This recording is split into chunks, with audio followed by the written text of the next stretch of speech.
소상공인들은 얼마나 큰 어려움을 겪고 있을까요? 소상공인연합회가 도소매업, 외식업, 개인 서비스업 등에 종사하는 3,415명을 대상으로 온라인 설문조사를 실시했는데 그 결과 보시겠습니다. 코로나19 재확산이 매출액에 준 영향을 물었더니 마이너스 50%도, 마이너스 80%도 아닌 마이너스 90% 이상이라는 응답이 60%로 가장 높게 나타났습니다. 월 기준 사업장의 피해 추정액은 1,000만 원 이상이 19.2%, 1,000만 원 미만에서 500만 원 이상이 31.3%, 100만 원에서 500만 원 미만은 24.5%로 조사됐습니다.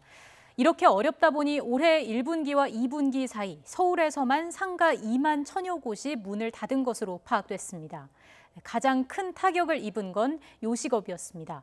3개월 동안 줄어든 전체 상가 가운데 절반에 가까운 40곳이 음식 업종이었습니다. 고위험 시설로 분류된 곳이기도 하죠. 유흥업소와 PC방 등이 포함된 관광, 여가, 오락 업종에서도 상가 1,260곳이 문을 닫았습니다. 감소 폭으로만 보면 10.8%로 여러 업종 가운데서 가장 컸습니다. 정부와 여당이 2차 긴급 재난지원금을 추석 전 선별 지급하는 쪽으로 가닥을 잡은 이유일 텐데요. 하지만 어제 YTN이 의뢰한 여론조사에서는 여전히 전 국민 지급과 선별 지급에 대한 의견이 팽팽하게 맞섰습니다. 여권 내에서조차 의견이 갈려서 유력 대선 주자인 이낙연 민주당 대표와 이재명 경기도지사가 신경전을 벌이기도 했죠. 자세한 내용은 최하영 기자의 리포트로 확인해 보시겠습니다. 2차 재난지원금을 누구에게까지 줄 것인가? 이를 두고 유력 대선 주자인 이낙연 민주당 대표와 이재명 경기도지사는 치열한 신경전을 보였습니다. 모든 국민에게 줘야 한다는 이 지사는 이 30만 원 정도 지급하는 거 우리가 50번, 100번 해도요. 서구 선진국의 국가 부채 비율에 도달하지 않습니다. 선별 지급 방침에 대해선 문재인 정부에 대한 원망과 배신감이 퍼질 것이라며 백성은 가난보다 불공정에 분노한다는 맹자의 말을 꺼냈습니다.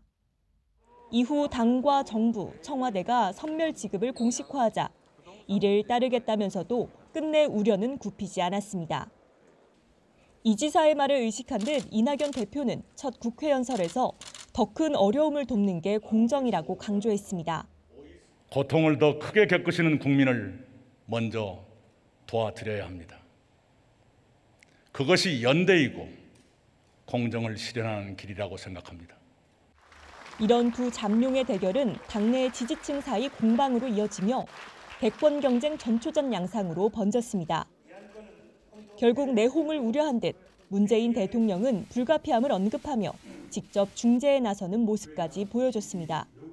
여러 가지 상황과 형편을 감안하여 한정된 재원으로 효과를 극대화하기 위한 불가피한 선택입니다. 여권 내 불협화음 만큼 2차 재난지원금에 대한 여론도 양쪽으로 나뉜 모습입니다. YTN이 의뢰한 여론조사에서 국민 10명 가운데 6명은 2차 재난지원금 지급에 찬성했지만 지급 대상을 두고는 선별 지급과 모든 국민 지급이 오차 범위 안에서 팽팽하게 맞섰습니다.